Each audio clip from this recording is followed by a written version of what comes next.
and live from Spirito in Brussels. It's ZN25, or the EU Influencer event. I'm so happy to have such an amazing crowd today in a fitting venue.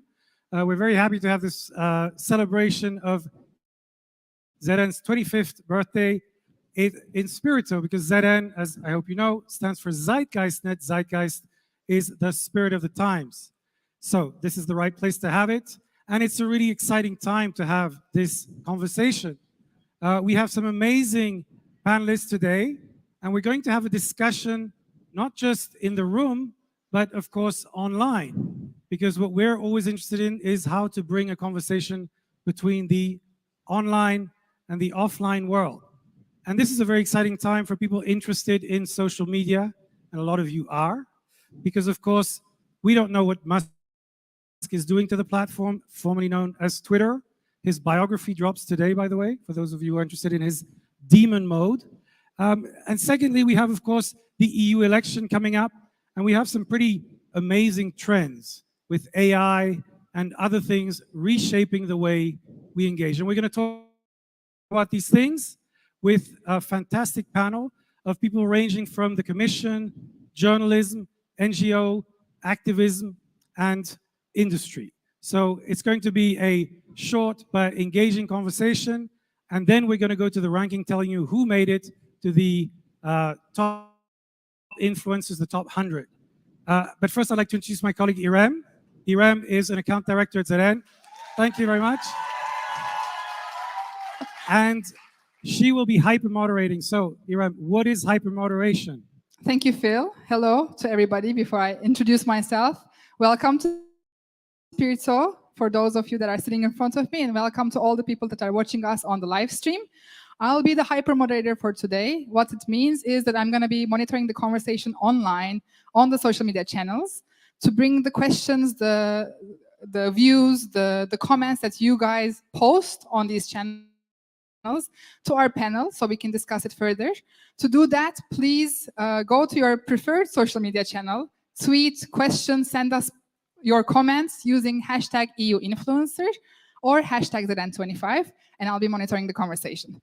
Before we get into the panel itself, actually, I'm not alone here by myself. I have a big team of event activator team that is supporting me today, and they'll be actually taking the quotes from the event that's happening on the ground, and they'll be posting visuals, memes, you know, all of these on social media channels for everyone to be able to engage during, but also after the event.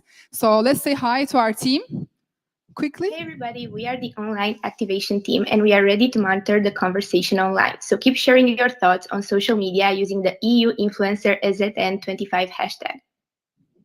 Thank you. Bye. Bye. Bye. Great. So for our first panel, we're going to ask the existential question, should I stay or should I go? Thank you. And that's with three panelists that I'm very happy to have here today. We have Sevim Aktas, who is from the European Commission and is a fantastic Instagrammer who talks about climate change and a number of other issues. We have Andrew Stroline, who was we have Dave Keating and Andrew Stroline, who was the leader of the EU Influencer Ranking last year. And I just want to welcome them all on stage, but in the meantime, Irem is going to talk about our first poll. So please come and join me. And you can give them a warm round of applause. Yes. Thank you. While our panelists are taking their spots on the stage, I just want to let you guys know that we've introduced a poll on our social media channels, on X, on LinkedIn. It's actually pinned on the top of our pages if you go to follow ZN. And we're actually asking this very specific question to you guys. What do you feel about X today? Do you want to stay? Do you want to go? What are your reasons for it? Take our poll, answer the question, and let us know in the comments below what you guys think and why you think that way. And I'll circle back to that at the end of the panel. But first... Yes, before that, actually, one person that decided to leave the channel X was John Worth, and we went to him to interview him to understand the reasons why. So maybe we can quickly play his video that he filmed for us.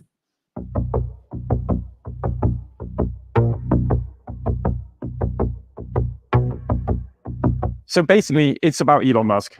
The way that he's behaved towards hate speech on the platform, the way he has not been able to clamp down on disinformation on the platform, it basically means the whole platform is tainted since Elon Musk took over. And so you can't change it. So the only option is therefore to really go. And I would urge anyone who has problems with the way Elon Musk is running Twitter to do exactly that. You are lending him legitimacy by staying. Ultimately, all I have is my reputation, and therefore it was important to make sure that I kept that reputation, so I can practice what I preach.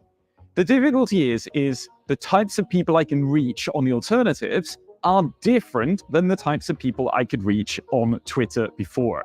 The Brussels-based community of particularly politicians, journalists, they're pretty much still using Twitter. They've not moved to any alternatives. Now, the type of people that I need for the work I do, the experts on transport policy, the experts on climate policy that I communicate with on an everyday basis, they have begun to move to the alternatives. So I put all of my effort into Mastodon as an alternative, ultimately. Now, does that work as a Twitter alternative? The answer is partially. It works as a genuine social network, but it does not work as what you might call a parasocial network. Parasocial is the type of relationship like fans have with a film star. They think they know them, but they don't really know them, right? What works is genuine social interaction between equals, between experts, between people who want to have a genuine conversation where everyone is much more equal. So that's the aspect, that genuine type of conversation works very, very well on Mastodon. So I started in October. I've amassed now more than 11,000 followers on Mastodon over that period. If you put in enough time and energy, Mastodon can work for that type of expert communication. Thank you. That was great. And actually, we have in our room Paul Nemitz, who started the EU social Mastodon instance, where a lot of the discussions are there. And he mentioned it in this event a couple of years ago, so actually last year. So you can find out more about that. But I want to turn to Dave for to respond to what John said, because so John took a pretty radical view, and what we found is that there's still a lot of conversation taking place on X.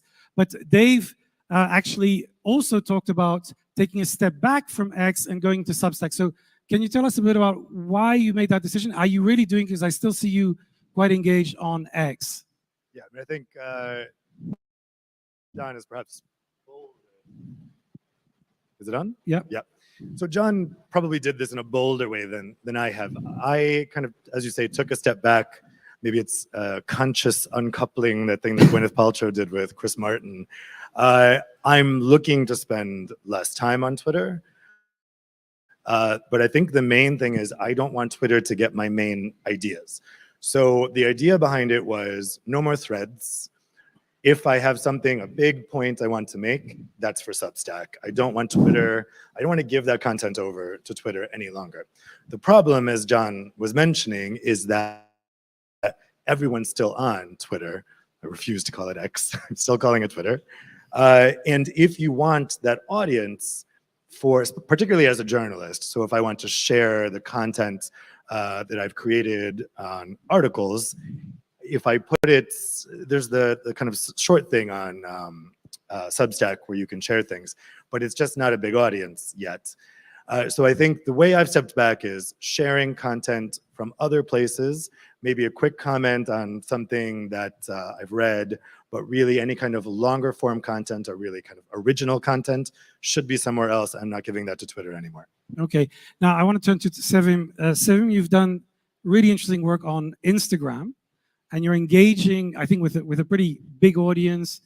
So for people, a lot of people here are traditionally focused on Twitter X. What is your experience with Instagram, and do you think people should think about exploring that as an alternative? I mean, Instagram by nature is a different type of platform, right? You're sharing visuals, videos in a completely different way than on Twitter. I have to say, I've never been really on Twitter, but it could be just me, and I'm just one of the target groups that anyone here wants to reach. So I was really looking for people who want to see the content that I want to see as well. And that's exactly the follower base that I reckon I created. Well, I really want to put a disclaimer up here. It's going to sound like I know what I'm talking about, but I really don't, guys. I don't have a communications background. I just started in this entire communications experiment, let me say, out of the blue, not having an idea where it's going to lead and what I want to do with it. But here I am sitting on a stage and giving advice about stuff that that I'm just figuring out on the go myself continuously, in fact. And can you just tell us what works on Instagram and what kind of topics do you get most engagement for? So I share energy and climate knowledge on Instagram, right? So these are very short briefings on the policies that we produce. And this Instagram work, in fact, has nothing to do with my day-to-day, what I actually do at the Commission. It's something that I do like on the side when I am waiting for a meeting, for example, or I'm in the metro and I quickly post a story or like a post or something. But essentially what I noticed working is simplicity, which was very difficult for me to get the hands on, like formulating this technical language that we have in policy proposals, in press releases, etc., in a very simple way, asking a lot the question, what if? And that continuous thinking and refinement, etc., led me to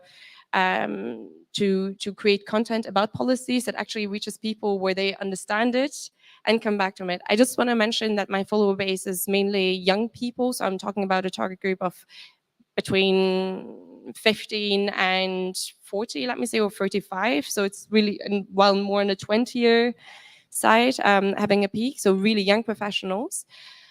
But it depends day to day. Another thing that I noticed is just the excitement about the EU, where the best comment that I ever received was, I've never been a big fan of the EU, but actually through you, I noticed it's actually not that bad, where I was like, okay, let's get the conversation going from that perspective. That's a very, very good example. And I encourage you to check out her Instagram channel.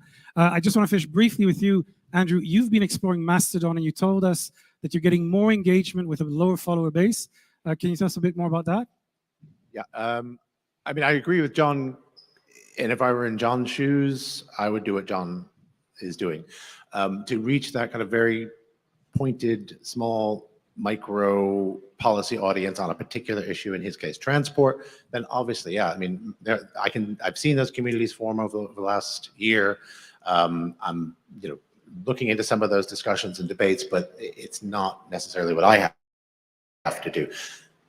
The engagement on Mastodon is better. I mean, just the numbers are better. More people see my tweets because they don't, run through an algorithm the way Twitter does. So even though I have 125,000 followers on Twitter, when I tweet to my 10,000 followers on Mastodon, I get much more engagement on Mastodon, more retweets, more comments, more engagement. There's like it's a little bit like Twitter was maybe, now I'm going to sound old, but 13 years ago or something like that, when you just could have this engagement back and forth.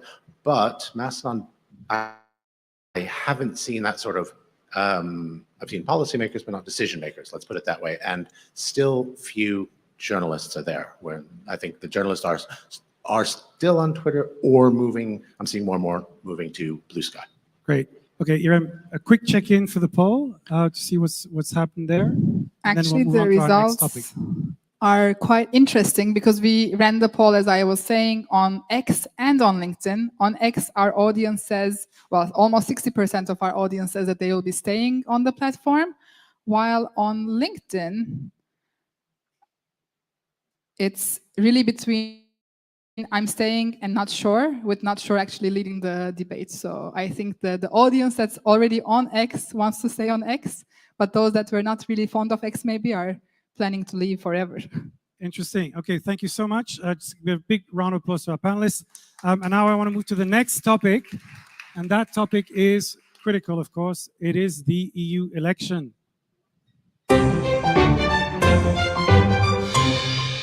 And before I welcome our next panelist on this, I just want to remind you all that, of course, it is crucial to vote. And many of you are part of the international community here in Brussels.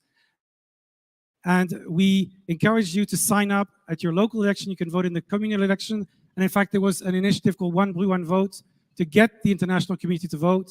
And we encourage you to join this kind of initiative and make sure that you vote in your country, in Belgium, and at an EU level. Now, I want to welcome our next panelist, which is Teresa Fallon.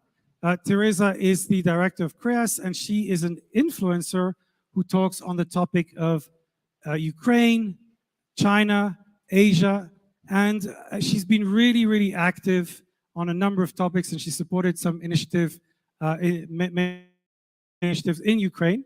And I want to ask first, Teresa, about how you've seen that transformation from Twitter to X, and whether you've seen the conversation change online, because you've been very active. Well, first of all, congratulations. Can you hear me? I think we can. Can we hear? Yes.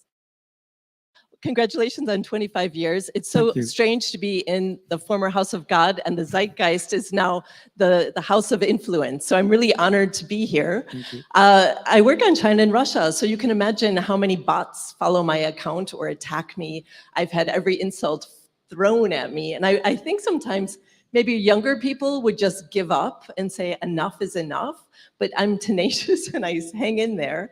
I would say that once Elon Musk removed the state-affiliated signaling for example, Chinese accounts, we've just seen the mushroom. It's like whack-a-mole. And you can see what really triggers them. I don't mind that they harass me, because then I see what the topics are, what's really important for the Chinese botiverse, or we call them Wu Mao. They get paid 50 cents per post, or at least that's what's reported.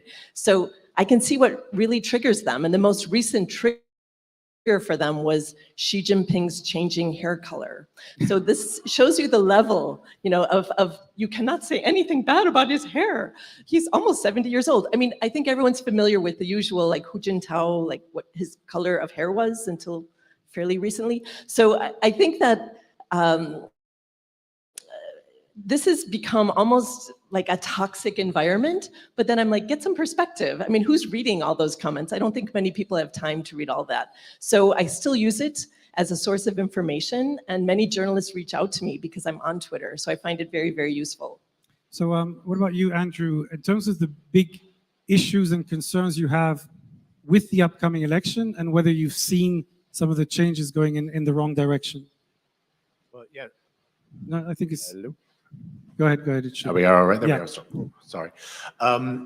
Well, yeah, I work for a human rights organization, so I think you probably know what I'm going to say about what we're worried about with the upcoming elections, and it really has to do with extremism and the rise of parties and individual politicians that are completely antithetical to the concept of human rights. And the EU was founded on human rights and democracy.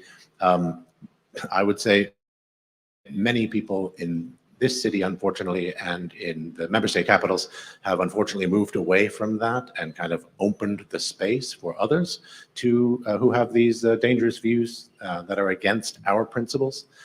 So we're very worried about what we're seeing in a rejection of basic European Union values. Okay. You wanted to jump in? I think it's really important. I mean, we have the elections coming up, and as you pointed out, it's so important to vote. But we've seen just recently, over the weekend, an unmasking of how the British Parliament was penetrated by two British men who were working for the Chinese Communist Party, or alleged. So I think we might be seeing something like this in the European Parliament, so we should be aware of that. We also know from past experience about Russian influence activity, we'll see increased Chinese influence activity, plus there's other issues. Most people vote their pocketbook. So with the war in Ukraine, we see a lot of economic tensions across Europe. So I think these are major issues that we all have to address. So you heard it here first, the European Parliament could be infiltrated by spies. Dave, what is your biggest concern for the upcoming election? Well, I think what'll be interesting to watch is the platform migration. So I think the thing we always lose sight of is that Twitter/X is not a large user base, right? And so what I've seen happen in 2014 and 2019 was that the MEPs kind of focusing on Twitter for their messaging when they're trying to get a policy through, or let's say NGOs trying to get a policy through, when it comes to an election, then you have to switch. Then you have to switch to the general audience ones, which are Facebook, which is Instagram, and which is now TikTok. And those platforms are fun. Let's face it, Twitter is not fun, and it hasn't been fun for a very long time. It can be a very unpleasant place to be. TikTok is fun. People are doing dances. Instagram is fun. It's pretty vacation snaps. The question is, how do you make people politically aware on those platforms? And what worries me about TikTok is that it looks like an accidental algorithm what's being put in front of you, but in fact it's a valve being pressed by TikTok. They decide, we're going to push this thing in front of all these people, not necessarily because they want it, but because that's what we've decided is the thing. And if that is having a Chinese influence to it, what nozzle do they press if something's really becoming a hot topic? Or are they going to press the nozzle of centrist parties urging people to vote for the European elections so that they can do something about climate change? Or do they press the nozzle of Alternative for Germany, spreading some kind of false narrative about the European Union? That's a lot of power in the hands of the Chinese for this election. Excellent. So I think if you want to see good communication on complex issues on Instagram, you have to check out what Sevim is doing, because she's actually doing a really good job at simplifying, communicating, and making it fun and engaging. So I think that there is a way to do that. Iram, I want to check with you if we have anything online that you want to share with us. Yes, we actually have an interesting question from Sabine online on LinkedIn, asking if the corporate social media strategies of companies can contribute to addressing the threat of further polarization and misinformation, especially in the run-up to the EU elections, or will it be misunderstood as blue washing? So can the corporates do something to make things better? And maybe something we could touch on when we talk to Maria in the next slot. But does anyone know what blue washing is? And a quick comment from the panel. Blue washing? Well, let's face it. Yes. Let's face it. Elon Musk loves cage matches. Anything that just ramps things up, he's going to love. The more antipathy, the better for him. He's even challenged, as you may know, what's the guy with the shark eyes and the bad haircut? I'm sorry, I forgot his name. Mark Zuckerberg? Or? Mark Zuckerberg, to literally a cage fight. So He did. Excellent. Okay, Dave, quickly. Yeah. Just a quick point on that. If you look at, sorry, I forgot what I was going to say. Cage fight? Yeah, the cage fighting. About corporates. I mean, corporates are not going to come out and say, you know what, we love a stable regulatory framework, and people aren't going to get excited about that. We know corporates and companies like the EU, they want it to be there, they want predictable legislation, but no voter is going to be animated by that as a topic. And I think if there's anyone people trust less than politicians, it's corporates. So I don't know if corporates changing their message about the EU or about the need for the EU or this type of thing, I don't know if that's going to really reach people. Okay, so something that we can carry on online. I want to thank you very much for your contributions, and we will come to the final panel. So thank you very much. If you can give them a warm round of applause. And now for our final topic, and thank you very much. Our final topic, the future. I hope you like our beautiful AI.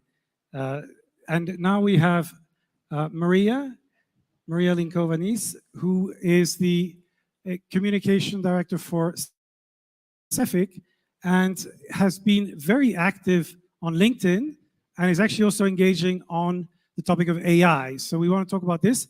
But first, we have a question from John or a comment on LinkedIn that I want you to react to. So if you can bring up that comment from John.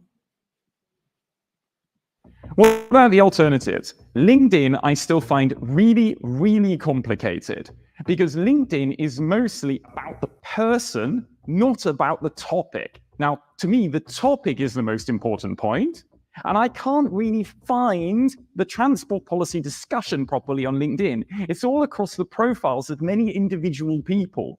And so therefore, it feels like you're always having a conversation just with that individual rather than discussing the topic in a participative manner.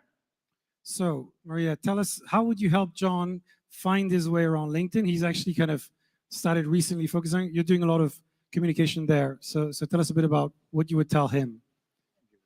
So I think John is right in the sense that it's difficult to find topic-related discussions on LinkedIn because the search function is indeed, it sucks. Yeah, I'm struggling with this. But I disagree with him that he says that it's all about a topic and not about people. I actually think it's the other way around, especially if you want to influence, if you want to have an impact. We all know that people listen to people. People want to know more about people. And it's this through the human interaction that we really influence somebody.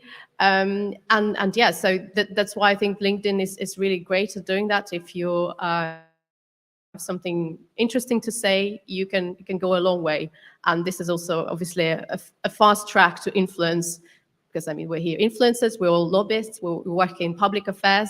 I think it wouldn't be too ambitious to say that we all want to influence something, be it legislation or something else. So this is why it's important I think, to be on LinkedIn, because this is where your personality can really shine. So you've been really active on AI, and AI has been the big hype conversation that we've had in the last few months. It's changing a lot of the way we communicate. So I'm actually going to ask people in the room, first of all, do you use ChatGPT or an AI every day? Yes. Okay, so how many people here use ChatGPT every day?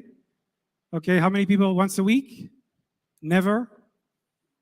Okay, so the never people can probably talk to Maria after and find out why. So can you tell us a little bit about how you're using it and why you think those people should be trying it? And how do you think it's going to change the way we work?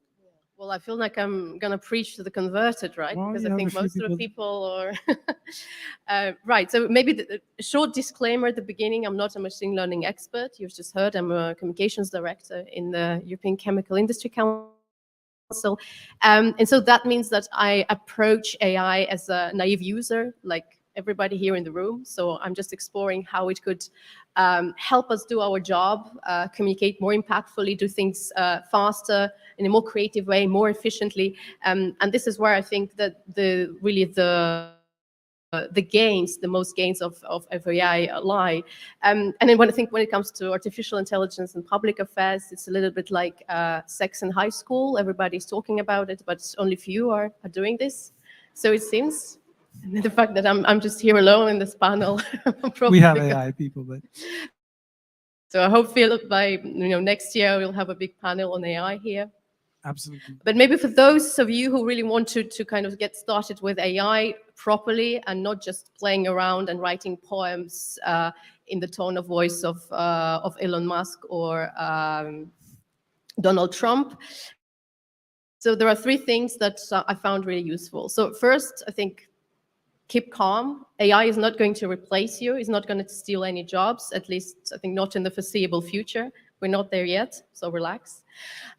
Second thing is that there is so much going on AI. I mean, there are, I think, hundreds of new programs, tools appearing every single day. So it's very, very easy to get lost in all this sea of different opportunities that AI can provide. So have a really very narrow focus. Focus on what you want this to do. What are the biggest, pain points in your daily routine or in your team's work? For example, you spend a lot of money on a stock image subscription database and you want to optimize that. Or you are a very small not-for-profit association, you don't have money to hire a cameraman or to even purchase stock video and Adobe Suite to create nice videos. Then go and explore, for example, text-to-video applications that there already exist to make videos within 30 minutes from your computer. Your team spends an insane amount of time doing slides every week. Then maybe explore what kind of software there is to automate slide presentation production. So really always go with the use case rather than just say, oh, that's a nice shiny tool. Let me figure out how I can apply it to my work. And then maybe the third and last thing is ChatGPT. I think it's an absolute must for everybody who works in our profession, in lobbying and communication, but really try to go beyond the basic stuff, basic prompts. So don't use it just to proofread or rephrase your work. What it's really good at is making connections between between weird things. For example, ask it to explain comitology using analogies from the culinary world, or ask it to come up with 5 novel ways of doing X, or 5 unconventional ways of, I don't know, solving climate change. So probably 90% of the stuff that you will get will be rubbish, but I can assure you 10% will give you some interesting insights, will spur your creativity, and help you maybe approach your work from a different angle and just be a little bit more creative than you would otherwise be. Yeah, and we've been playing a lot with AI, so you see all the decors, a lot of the communication you've seen. We've also got at the back Anton, who's doing some AI portraits, so if you want to look beautiful, you can talk to him afterwards. He's doing some great work there. And are you concerned that AI is going to play a negative role in the election, having an impact on misinformation spreading? Well, just like any tool, you can use it, for good things, for bad things. So definitely, I think there will be always malicious actors who will use ChatGPT to generate a lot of disinformation, but they would have done it otherwise, right? Even if ChatGPT didn't exist. So yes, that's inevitable. We have to prepare for it, but it's not, I think, ChatGPT's fault. It's just that would have happened anyway. So let's find out what happens if we ask ChatGPT to answer that question. We're going to do a live demo, so for those of you who are used to things crashing. Let's ask ChatGPT what it thinks about AI interfering with the EU elections. There we go. So short and witty answer. It's like having a super smart robot at a spelling bee. It can help, but it won't write the whole essay. AI can assist in fact-checking and identifying misinformation, but the real threat of democracy is still us humans. So stay informed, question everything, and let AI be your trusty sidekick in the battle against fake news. Well, there you go. So that was from ChatGPT. Now, I want to ask one other trend, because last year, VR and AR was all the rage. Everybody was swimming in the metaverse, and now everybody's thinking it's dead and it's over. We have a huge metaverse fan in the room, our CEO, Jesus. And actually, we have a little VR display at the back, so please give him a round of applause. And I just wanted to ask Jesus, what are your thoughts about the hype? Is VR over, and is it just the end of the metaverse? First of all, I just came to sit here with you, so let me see you have some company. So actually, I'm there upstairs with the controls and all that. So thank you, the guys that are there, because they're making it happen. So thanks a lot. And the question is about VR, AR. I think last year we were living a big hype with it. It's true. But it doesn't mean that AI just took over. From my point of view, this is 2 different technologies that are going to get together. I think in the past we lived similar things, like, for example, with internet, also with social media, with mobile phones. At the beginning, there is a big hype, then it goes down a bit, and suddenly it evolves. Right now, not being totally on the spot, there are companies that are still developing. In some days, we will have Meta launching the Meta 3, which is the Meta Quest 3, which is going to be a really cool device. And also, there is Apple, who just announced the Vision Pro that is coming next year. So that means that actually the industry is still believing on it. And for me, as a creative, I think it's a great opportunity to explore new ways of interacting with devices and to tell stories. So if you didn't try, you have it there.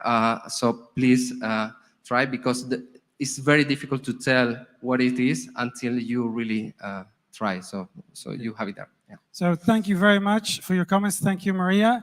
Give a warm round of applause. And we're getting to the moment that you've all been waiting for. That's right. We're going to be sharing the ranking of this year's EU influencer. And of course, Elon Musk has been messing things up for us, because a lot of people have started to change their patterns on Twitter and X, and that's made things interesting and complicated. So in terms of the approach we took, well, we actually share this online, so you'll see more about the methodology. But essentially, we're starting from X Twitter as the basis of our analysis, but we've also taken a look at what people are doing on other platforms. So in our ranking, we'll signal if they're using LinkedIn as well as Mastodon. But we're ultimately looking at people and how they manage influence. But the numbers are, of course, changing. So things are moving around. It'll be interesting to see what comes out of it. And we're going to take you through the top 50, but we'll actually be publishing the top 100. And for this, we've actually got a new recruit because, of course, AI can help. And I'd like to introduce you to Zani, who will take us through the ranking. Zani, over to you. Hello guys, I am Zani, your AI host, and I'm here to announce the top 50 EU influencers that made this year's ranking. Let's dive in. Are you prepared to discover the digital trailblazers of the year? Let's reveal the overall ranking of the top 50 influencers for 2023, starting with numbers 50 to 41. We welcome back Alan Beattie to the EU influencer list at number 50 this year.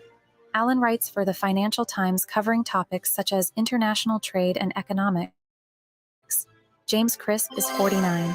James works as a Europe editor for The Telegraph. At number 48, we welcome newcomer Ana Claudia Tapardel. She is a former MEP and currently the CEO of CTEU Affairs. Another newcomer, Daniel Lufer, lands at number 47 for 2023.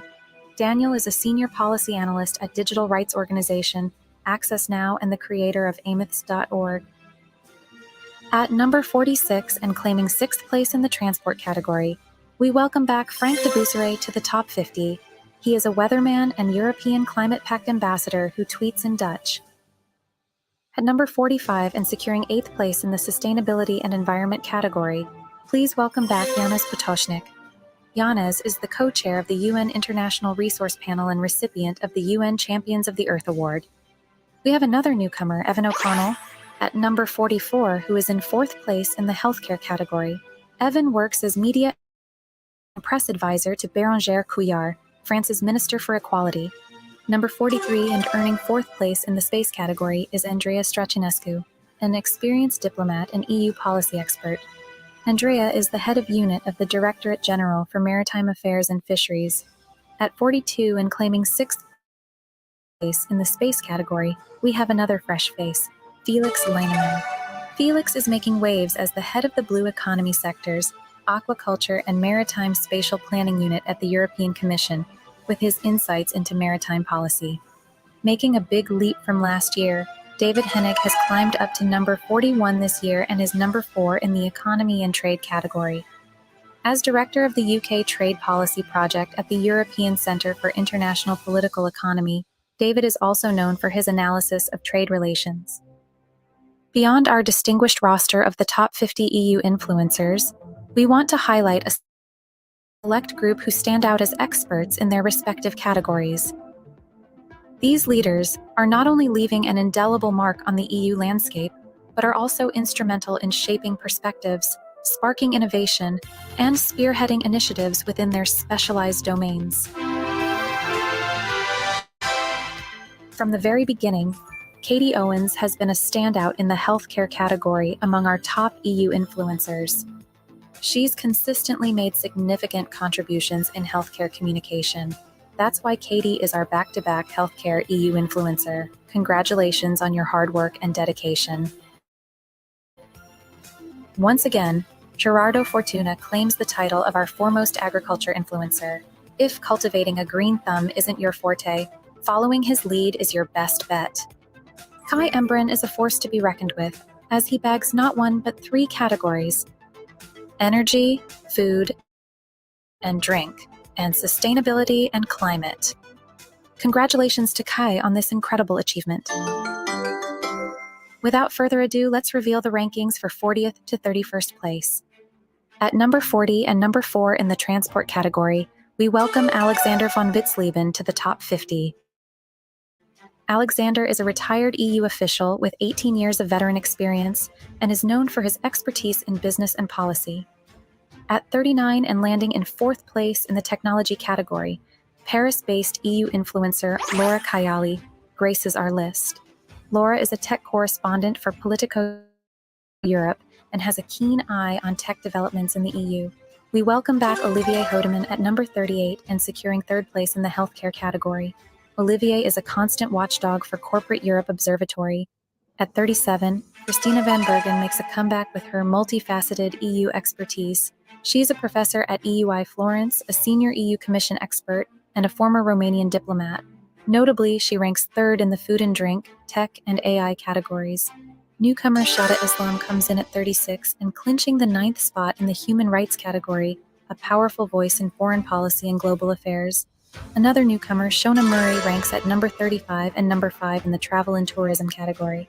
Shona is a Europe correspondent for Euronews. Jumping from 45 to 34, we have James Cantor, who is the editor of the EU Scream podcast.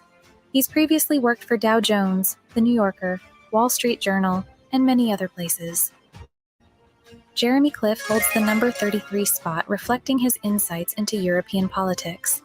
Jeremy is the special advisor and chief speechwriter at Open Society Foundations. He is also a contributing writer at The New Statesman. Suzanne Lynch has made a remarkable leap from last year's 50th position to now securely holding the 32nd spot. She also stands at second place in the Ukraine category and 8th in healthcare. At number 31, we have Steve Peers, ranking second in the human rights category and 7th in sustainability and climate. Steve is a distinguished professor of EU and human rights law at Royal Holloway, University of London. Let's continue with more category winners, starting with human rights.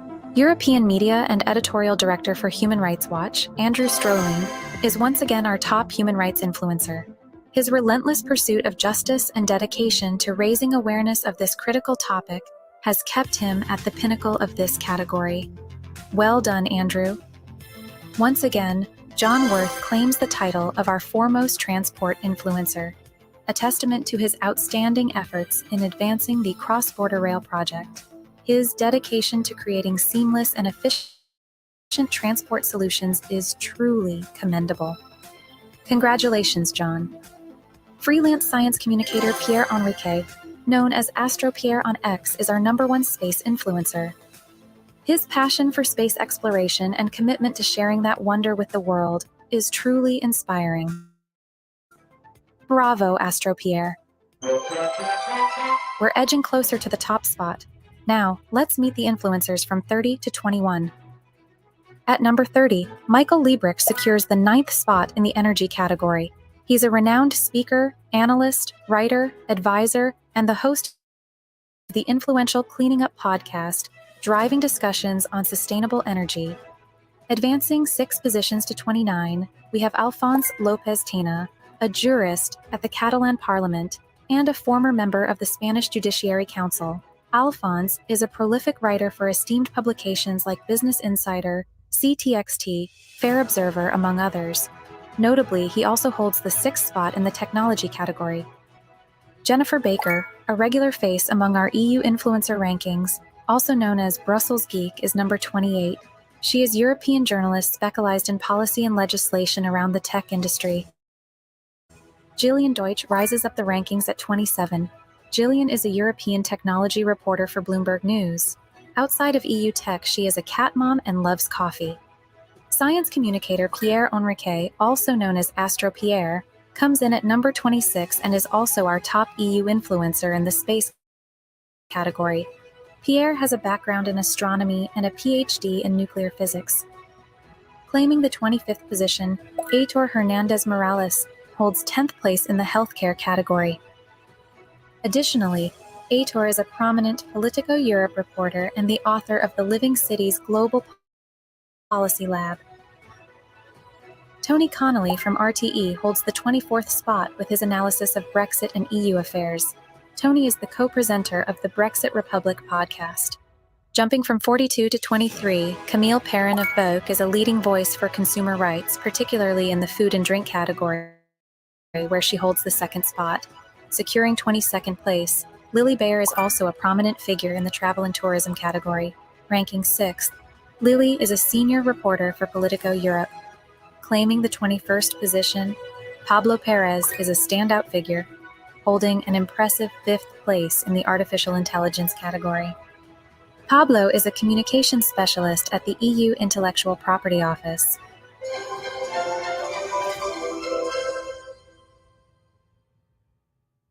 Now let's return to some more category winners. Topping the charts as the #1 influencer in travel and tourism is Aitor Hernandez Morales, a distinguished reporter at Politico Europe and author of the Living Cities Global Policy Lab. Teresa Fallon leads in both the economy and trade and Ukraine categories. As founder of the Center for Russia-Europe, Asia Studies, CREAS, Teresa is a prominent authority on EU-Asia relations and maritime security, a testament to her influence across multiple domains. Claiming the crown in the technology category is none other than Robin Waters. A standout tech enthusiast and influencer, Robin consistently brings innovative perspectives to the forefront of technology discussions. And there's more. Robin also emerges as our champion in the newly introduced AI category this year. His groundbreaking contributions and forward-thinking approach in AI are truly leaving a remarkable impression. Congratulations, Robin. We're on the verge of unveiling the top 10.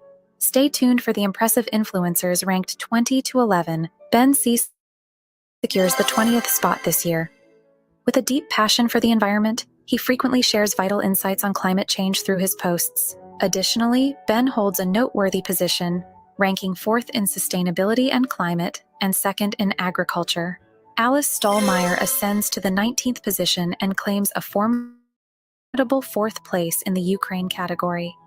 As the founder and executive director of Defend Democracy, she leads with unwavering dedication. Claiming the 18th spot is Thomas Mayer, a founding member of Der Standard and a distinguished correspondent covering Europe and NATO affairs. Making a significant jump from 36th to 17th place, we welcome Peter Klepp. As the editor-in-chief of BrusselsReport.eu and a distinguished policy analyst, he specializes in EU, Brexit, and the Eurozone. Additionally, Kleppe holds an impressive 5th position in the healthcare category. Debuting with distinction, Alex Koksharov seizes the 16th spot and a commendable 5th place in the Ukraine category.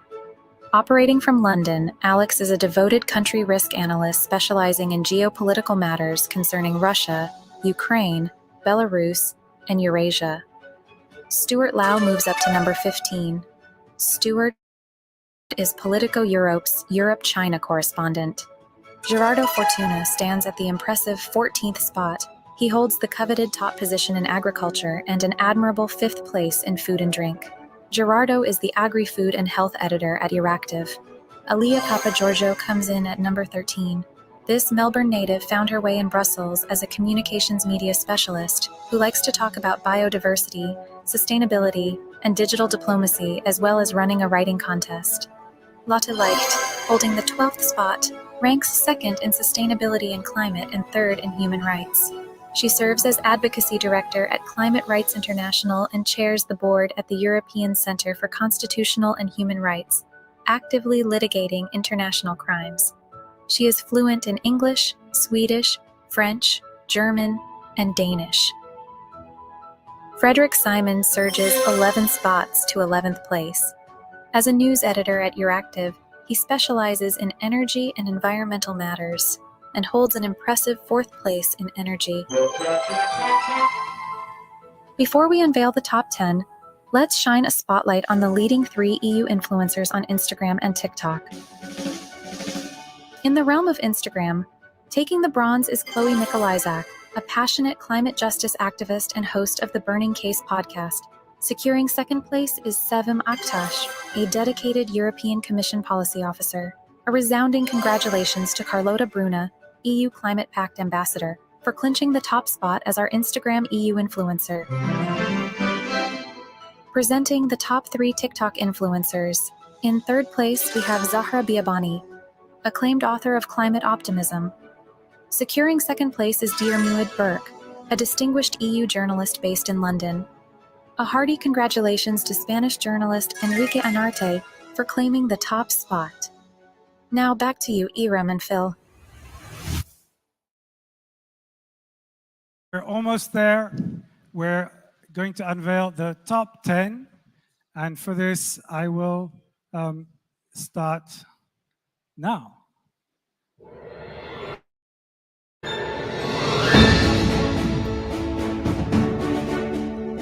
At number 10, we have Ariel Brummer as a regional director of BirdLife Europe. He is a powerful voice for biodiversity in the EU. He moves up 45 places since last year's ranking, and you can find him on X and on LinkedIn. At number 9, we have Xavier Blas, who works for Bloomberg, is a journalist, and has also gone up 30 places, so some interesting moves online. And at number 8, and he's also active on LinkedIn. Ranked at number 8 is not a surprising name. It's Katie Owens. Katie.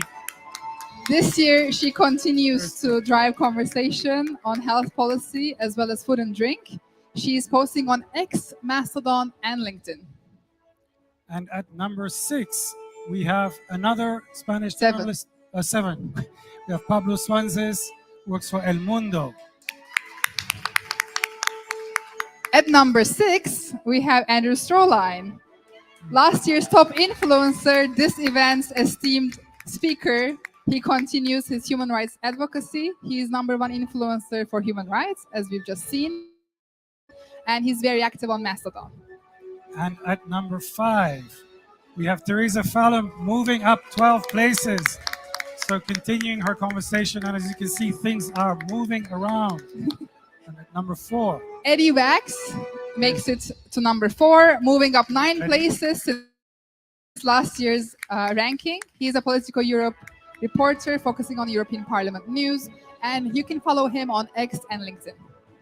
And at number 3, we have actually surprisingly John Worth, who, despite quitting the platform, was still having a big impact on the data because the conversation was still including him.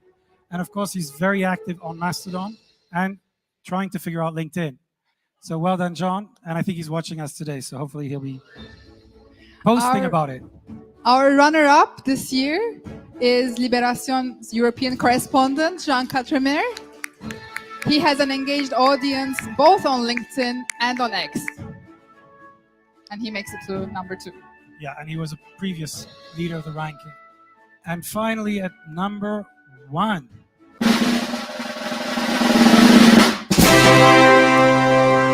Very excited that Dave Keating has made it to number 1.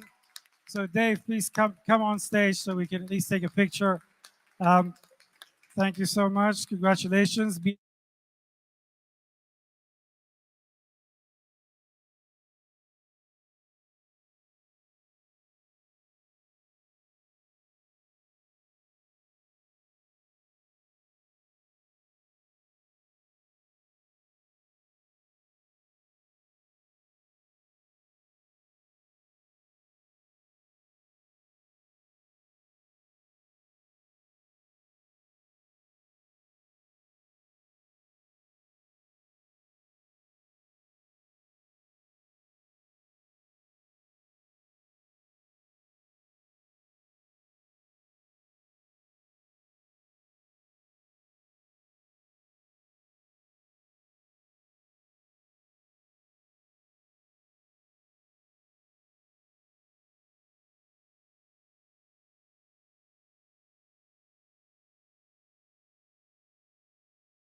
Okay, thank you so much. So there is one more thing, of course. We've invited you here today to celebrate the 25th anniversary of ZN. You can stick around, you can meet the influencers, you can meet other people who are fascinated by this conversation, and there'll be some food coming up soon, so stick around. But in the meantime, let's get the party started. Thank you very much.